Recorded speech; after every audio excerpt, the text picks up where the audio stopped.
For advertisement, call 8125893028. Our Gmail maxtvtelugu@gmail.com. Welcome to max TV. ప్రస్తుత కాలంలో మనం తరచుగా వింటున్నాము, చూస్తున్నాము వైరస్ ఫీవర్. అసలు ఈ ఫీవర్ ఎందుకు వస్తుంది, రావడానికి గల కారణం ఏంటి, దానికోసం ఎక్స్ప్లెయిన్ చేయడానికి మనతో పాటు ఉన్నారు సుధాకర్ రెడ్డి గారు, ఆయుర్వేద ఫార్మసీ MBA. సార్ నమస్తే సార్.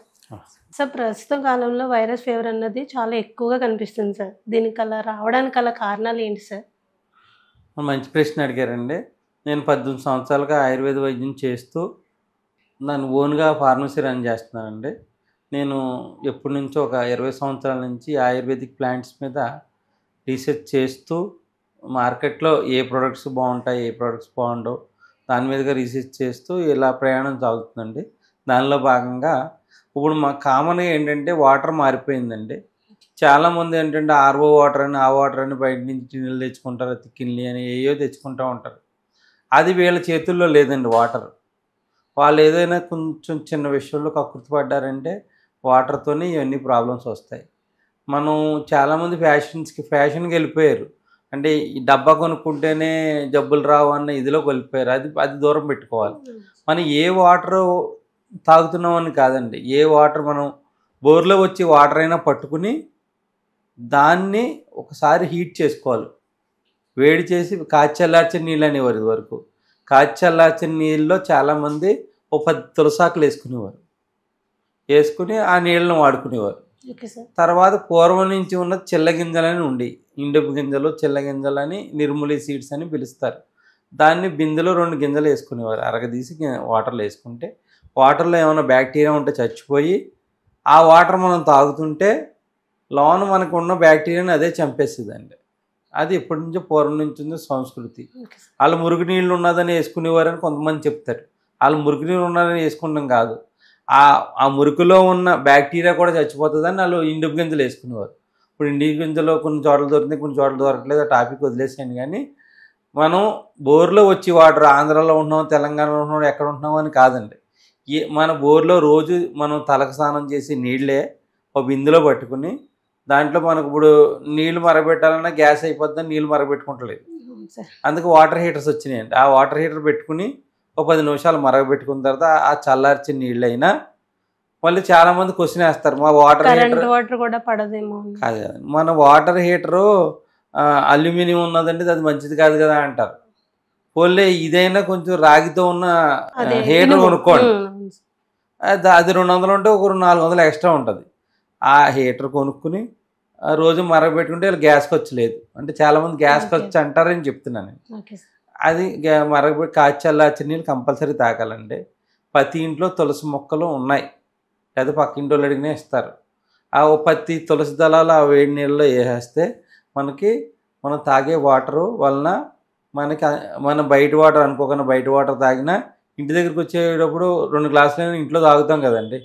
అందువల్ల మనకి ఉన్న బాడీలో ఉన్న బ్యాడ్ బ్యాక్టీరియా చచ్చిపోతుంది. అదొకటి.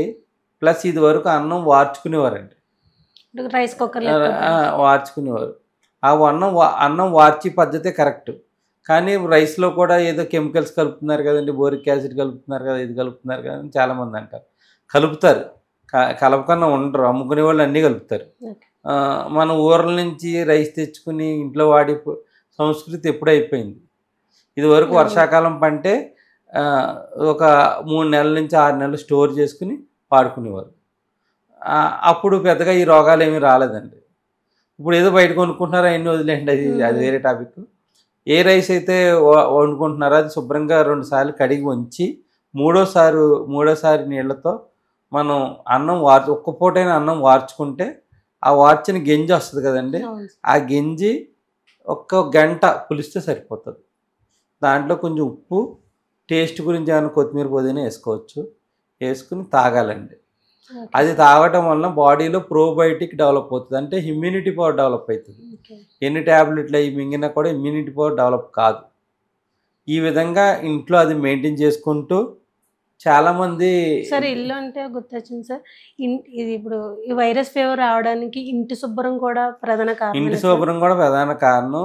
ఇంటిని చాలామంది మామూలు తడిగుడ్డెట్టు కడుక్కుంటారు కదా, కడుక్కున్నప్పుడు వేడి నీళ్ళలో పసుపు, కొంచెం గోమూత్రం గోమూత్రం అంటే బాటిల్లో కొనుక్కు తెచ్చుకోవాల్సిన పని లేదు. అక్కడ ఎక్కడైనా ఊళ్ళో గోమూత్రం దొరికితే దాన్ని ఒకసారి ఫిల్టర్ చేసుకుని ఒక గాజు సీసా అలా భద్రపరుచుకుని వారం రోజుల వరకు వాడుకోవచ్చండి. కొంతమందికి ఏం చేస్తారంటే ఆ గోమూత్రం స్మెల్ అంటారు. ఆ స్మెల్ అన్నవాళ్ళు దాంట్లో ఏదైనా వీళ్ళకి నచ్చిన పెనాయిల్లోనే కలుపుకోవచ్చు. అంటే 2 రకాల కేటగిరీ మనుషులు ఉంటారండి. అందు గురించి గోమూత్రం ఒక బకెట్ నీళ్ళకి ఎన్ని వేసుకోవచ్చు అని అడుగుతారు. గోమూత్రం ఒక బకెట్ నీళ్ళకి ఒక 50 ml వరకు వేసుకోవచ్చు. వేసుకుని దాంట్లో వీళ్ళు పెనాయిల్ వేసుకుంటారా, ఏవి వేసుకుంటారో వాసనకు సంబంధించి వేసుకుని ఇల్లు క్లీన్ చేసుకుంటే గోమూత్రంలో ఉన్న గుణం ఏంటంటే బయట నుంచి వచ్చిన వ్యక్తి మన ఇంట్లోకి ఎంటర్ అయిన తర్వాత వాళ్ళు ఏదైనా బ్యాక్టీరియాతో ఉన్నా మనకి ఇది ఉంటుంది. గమ్ముని ఎవరైనా ఇంట్లోకి వస్తే చాలామంది కూల్ డ్రింకులు పట్టుకొచ్చి పెట్టేస్తారు. ఆ కూల్ డ్రింకులు పట్టుకొచ్చి పెట్టారు, వీళ్ళు ఏదో ఉన్నదని పెడుతున్నారు, కరెక్టే కాదు. ఇదివరకు ఇంట్లో వచ్చిన మనిషికి టీ ఇవ్వమని అని అడిగేవారు. టీ అడిగేవారు, టీ తాగుతారని అడిగేవారు. ఎందుకు అడిగేవారు? టీ తాగితే ఆ వేడికి ఉన్న బ్యాక్టీరియా చచ్చిపోతుంది కదా ముందు. అవి టీ తాగిన తర్వాత మాట్లాడేవారు ఎవరైనా. అలాగే ఇప్పుడు టీ ఇవ్వమని కదా వచ్చిన వాళ్ళకి కొంచెం గోరువెచ్చని నీళ్ళు ఇస్తే వాళ్ళకి వాళ్ళ ద్వారా వచ్చే బ్యాక్టీరియా మనకి రాకుండా ఉంటుంది. మన ఇంటి దగ్గర మనం రాకుండా ప్రివెంటివ్గా మెయింటైన్ చేయవలసింది మనం రోజు ఇలా గోమూత్రం బయట దొరుకుతాయండి. గోమూత్ర అర్క అని దొరుకుతాయి. ఒకవేళ గోమూత్రం దొరికితే మటుకి మన కచ్చీఫ్లో 7 సార్లు వడగట్టుకుని అది తాగొచ్చు. రోజు ఇలా 5 ml ఇలా నార్మల్ వాటర్లో వేసుకుని మళ్ళీ చాలామంది అడుగుతారు కదా, టీవీలో చెప్తారు వాళ్ళు తాగారనుకుంటారని నేను తాగి కూడా చెబుతున్నాను. ఇలాగ మనం స్లోగా సిప్ చేస్తూ ఉదయం తాగారనుకోండి మనకి త్రోట్లో ఉన్న బ్యాక్టీరియా చచ్చిపోతుంది. ఇది గోమూత్రం మానకన్నా తాగుతూ ఉంటే ఒక 100 మందిలో 70 మందికి పక్కనోడు జ్వరం వచ్చినా మనకు రాదండి.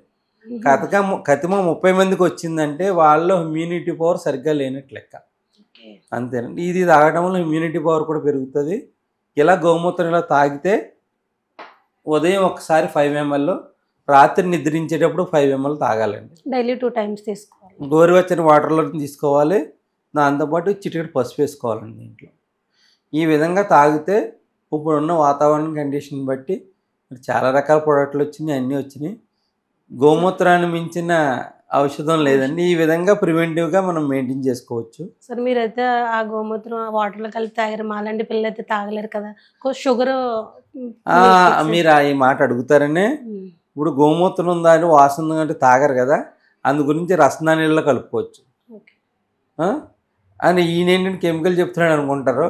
మీకు బయట కూడా ఇది ఏదంటే ఇంకా నేచురల్గా ఉండాలంటే మీకు ఏంటంటే పంచతులసి డ్రాప్స్ అని ఇవన్నీ వచ్చి ఒక డ్రాప్ వేసుకుని కూడా తాగించవచ్చు. ఇంకా నేచురల్గా చెప్పాలంటే పటికి బెల్లం మిక్స్ చేసుకోవచ్చు. పటికి బెల్లం ఏమి వేసుకోకూడదండి.